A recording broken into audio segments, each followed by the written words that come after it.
Yaqin Sharqdagi keskin vaziyat yanada jiddiy tus olmoqda. So'nggi ma'lumotlarga ko'ra, Isroil shimolida Eron tomonidan amalga oshirilgan raketa hujumi natijasida o'nlab odamlar jabrlangan. Isroil ommaviy axborot vositalari xabar berishicha, raketa hujumi oqibatida kamida 57 nafar kishi shishsha parchalari sabab yengil tan jarohatlari bilan shifoxonalarga olib borilgan.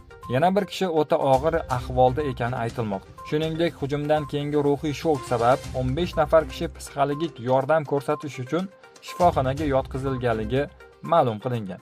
Hujum asosan Tel Aviv atrofida katta vayronagarchiliklar keltirib chiqargani aytilmoqda. Ijtimoiy tarmoqlarda tarqalgan videolarda vayronalar orasida qutqaruv ishlari davom etayotgani ko'ringan. Video muallifi rus tilida gapirib, qutqaruvchilar hozir ham vayronalar ostida qolgan odamlarni qidirayotganini ta'kidlaydi.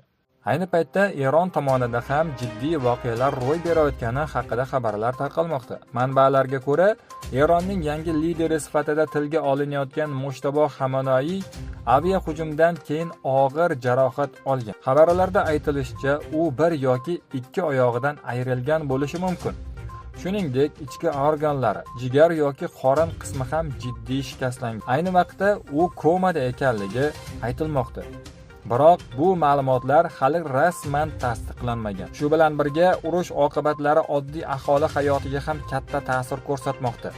Birlashgan Millatlar Tashkiloti ma'lumotlariga ko'ra, urush boshlangandan beri Eronda 3.200.000 ga yaqin odam o'z uyini tark etishga majbur bo'lgan.